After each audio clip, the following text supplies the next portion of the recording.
Good evening, everyone. My name is Paul Young. I want to bring out a little bit of Keynesian Economics 101, and I'll be very brief to you in a couple slides.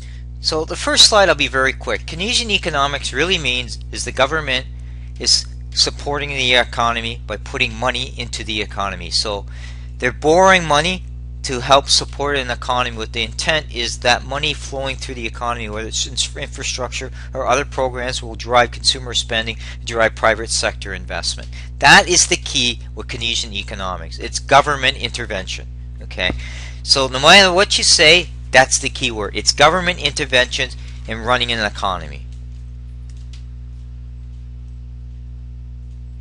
Let's talk about Stephen Harper. A lot of cases you're going to hear two key words, Keynesian economics, you're going to hear trickle-down economics. Both cases, Harper's used multitude of policies to kind of support the right balance in terms of supporting things that drive an economy. In essence, an economy is driven by GDP growth. GDP growth is driven by three major factors: consumer spending, exports, and government spending. Okay, now if you don't have consumer spending money, you don't have exports driving an economy, then you've got serious issues of that money flowing into the treasury, and that's where you're getting your corporate taxes, that's where you're getting your personal taxes, and that's where you're getting your consumption taxes.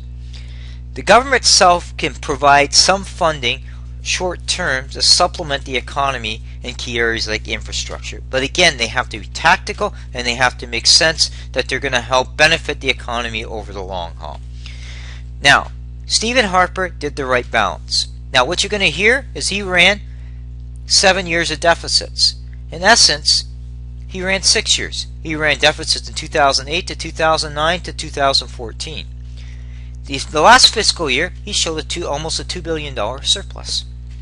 So what you see over time as the economy picked up, which is driven by private sector investment, you're seeing that his revenue from when we hit a low of $140 billion during the recession between 2008 to 2009, we're now up to $174 billion. So we picked up $35 billion more tax dollars despite reducing the rates in corporate and personal taxes over the long haul to bring unemployment rates down to around 6.5%. So between that, Stephen Harper's took a balanced approach. And you can go out and look at that. His 30 billion tax cuts have helped the low to middle income earners. Now, let's talk about failures of Keynesian economics. If you want to see failures of a whole broken fiscal system, you have no further to look in the U.S. The U.S., if you look at the housing market, if you look at the gap between the rich and the poor, if you look at corporations in terms of their taxation, some of the highest rates, some don't even pay any tax at all depending on the business they're in, depending on how they go through the tax code. The tax code is very complicated. Obama came to the office, and what's happened to Canada's middle class? We're better than the U.S. middle class. Yet the NDP and the Liberal Party, who have Obama representatives helping run their policies or run their campaign, basically they salute Obama. Guess what? Obama's policies are failing. And if you see that, you'll see a note and a link to Forbes, who basically calls out Keynesian economics as a failure because they consistently use Keynesian economics in the U.S.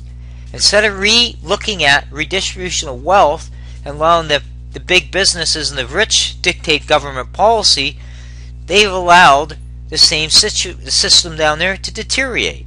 So the rich and poor are pretty bad. I mean, the poor is pretty bad down there compared to Canada. Okay, that's why I wanted to illustrate this. The NDP will try to tell you this, that Harper's got it wrong. Has he got it wrong? The Canadian middle class is one of the best in the world. We redistribute the wealth better than a lot of the countries in the world. We're up there with Sweden. We're up there with other countries. You can't say that about the U.S., and the U.S. has strictly been using Keynesian economics.